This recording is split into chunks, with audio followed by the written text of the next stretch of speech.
ശബരിമലയിലെ സ്വർണ്ണപ്പാളികൾ അത് നേരെ ചെന്നൈയിലേക്കല്ല എത്തിയത് എന്ന് ഓരോ ദിവസവും നമ്മൾ പറഞ്ഞതാണ്. കഴിഞ്ഞ ദിവസം വിജിലൻസിന്റെ റിപ്പോർട്ടിൽ ഉൾപ്പെടെ ഇത് മാതൃഭൂമി ന്യൂസ് എടുത്തു പറഞ്ഞതാണ്.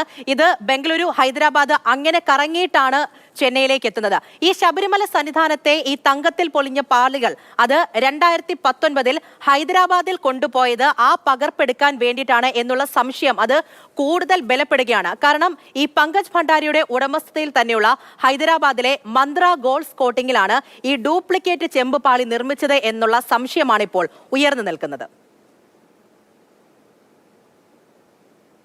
2019 ശബരിമലയിൽ നിന്ന് തങ്കത്തിൽ പൊതിഞ്ഞ പാളികൾ ബംഗളൂരു വഴി ഹൈദരാബാദിൽ എത്തിച്ചുവെന്നാണ് ദേവസ്വം വിജിലൻസിന്റെ കണ്ടെത്തൽ. പാളി കൊണ്ടുപോയത് ഉണ്ണികൃഷ്ണൻ പോറ്റിയുടെ സുഹൃത്ത് അനന്ത സുബ്രഹ്മണ്യൻ. ഇയാൾ ഈ പാളി കൈമാറിയത് ഹൈദരാബാദിൽ നാഗേഷ് എന്നയാൾക്ക്. 39 ദിവസം കഴിഞ്ഞാണ് നാഗേഷ് ഈ പാളി ചെന്നൈ സ്മാർട്ട് ക്രിയേഷനിൽ എത്തിച്ചത്. അപ്പോൾ ഈ 39 ദിവസവും യഥാർത്ഥ സ്വർണ്ണപ്പാളിയും നാഗേഷും ഹൈദരാബാദിൽ എവിടെയായിരുന്നു? ആ ചോദ്യമാണ് നമ്മളെ പങ്കജ് ഭണ്ഡാരിയുടെ ഉടമസ്ഥതയിലുള്ള ഹൈദരാബാദിലെ മന്ത്രയിലേക്ക് എത്തിക്കുന്നത്. ചെന്നൈയിലെ സ്മാർട്ട് ക്രിയേഷൻസ് ഉടമ പങ്കജ് ഭണ്ഡാരിയുടെ കമ്പനി തന്നെയാണ് മന്ത്രയും. ഇതിന്റെ ഫ്രാഞ്ചൈസിയാണ് ഹൈദരാബാദിലേത്. സ്മാർട്ട് ക്രിയേഷൻസിന്റെ ഉടമ പങ്കജ് ഭണ്ഡാരിയുടെ ഉടമസ്ഥതയിലുള്ള മന്ത്ര ഗോൾഡ് കോട്ടിങ്സിന് ഹൈദരാബാദിൽ ഒരു സ്ഥാപനമുണ്ട്. മന്ത്ര എന്ന പേരിൽ ഒരു ഫ്രാഞ്ചൈസി ഉണ്ട്.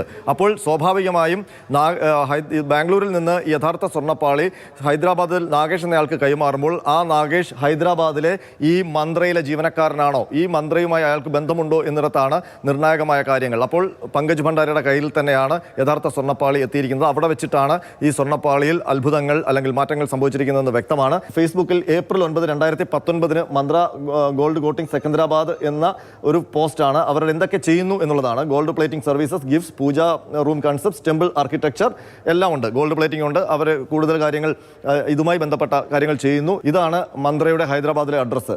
23577/2 Minster Road, Krishnanagar colony, Ramgopal Pet, Secunderabad, Hyderabad. Mantra showroom, അവരുടെ ഫാക്ടറി, അവിടെ പ്രധാനമായും ചെമ്പിൻ്റെ അതുപോലെ തന്നെ ബ്രാസിൻ്റെയും നിർമ്മാണമാണ് നടക്കുന്നത്. അത് പങ്കജ് ഭണ്ഡാരി തന്നെ ഈ മന്ത്രയുടെ ഉദ്ഘാടന വേളയിൽ നൽകിയ ഒരു പ്രതികരണത്തിൽ പറയുന്നുണ്ട്. ആ പ്രതികരണം നമ്മൾക്ക് പങ്കജ് ഭണ്ഡാരി, മന്ത്രയുടെയും സ്മാർട്ട് ക്രിയേഷൻസിന്റെയും ഉടമ പങ്കജ് ഭണ്ഡാരിയുടെ ഒരു പ്രതികരണം കേൾക്കാം. That we have metals like bronze, copper, brass, because Indian beauty likes in it, and anything to do with positive energy, if you look at temples, all your items in copper. So all my products are made in metal, bronze. ഇതോടെ പങ്കജ് ഭണ്ഡാരിയുടെ ഉടമസ്ഥതയിലുള്ള ഹൈദരാബാദിലെ മന്ത്രയും അന്വേഷണത്തിന്റെ റഡാറിലേക്ക് വരികയാണ്. 2019 യഥാർത്ഥ സ്വർണ്ണപ്പാളിക്ക് ഇവിടെ വെച്ച് അട്ടിമറി സംഭവിച്ചുവെന്നാണ് സംശയിക്കുന്നത്. R Ananthakrishnan, Mathrubhumi news, Thiruvananthapuram.